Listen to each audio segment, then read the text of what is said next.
Welcome back to our 100% playthrough of Ultimate Doom on the Kex Doom PlayStation 5 port. Who's ready to put an end to Knee Deep in the Dead?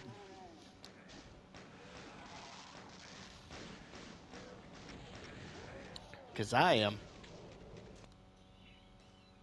Alright. Probably the shortest map in all of Classic Doom. Phobos Anomaly, E1M8. Don't worry about kills, you can't get them all. 3 items, 1 secret. Probably one of the more iconic levels in Ultimate Doom. Just go ahead, detonate the barrels, let that take out everything for you. Get up the lift, take some pot shots while you do. Mainly just to get the auto map, since it counts as one of our items. Ignore the demons. Secrets right here, supercharge. And we ignored the demon, because right here is armor, chain gun. And now we can deal with all of them.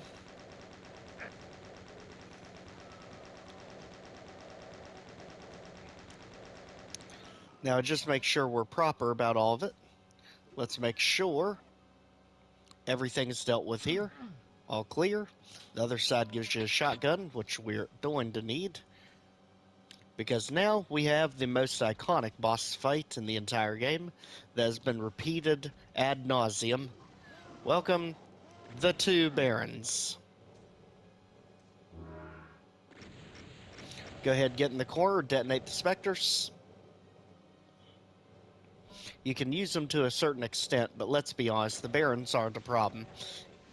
The only real problem is the fact that we don't have a super shotgun, and the blur sphere actually makes it tougher, I think.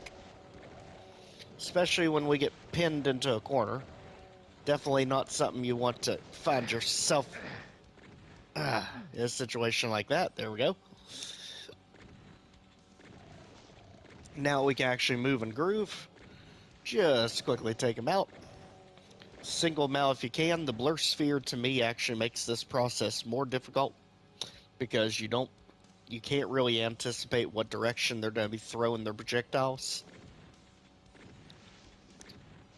So just try and single one out at a time. Deal with him in the back. Again, they take quite a few shotgun shells because if I remember correctly, Barons of Hell have 800 health. So it is pretty darn high. The only things with higher health are the two boss monsters. So they can take a lot of punishment, but when they go down, the walls will fall down, and this map is absolutely done because we take one last ride up. And if you notice, the map was actually in the shape of a magic wand, which I always thought was pretty neat. This room instantly kills you. Easy to see why. Because we leave the Earth Realm and head on into the Domain of the Demons. Just like Kattingir's Sanctum in Doom 2016. This is a perfect segue to lead us into the Shores of Hell, which will be the next episode we will be tackling going forward.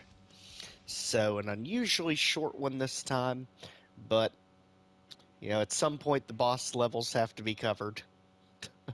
Unfortunately. Once you beat the big asses and clean out the moon base, you're supposed to win, aren't you? Aren't you? Where's your fat reward and ticket home? The heck is this? It's not supposed to end this way. It stinks like rotten meat, but looks like the lost Demos base. It looks like you're stuck on the shores of hell. The only way out is through. To continue the Doom experience, play the Shores of Hell and its amazing sequel, Inferno.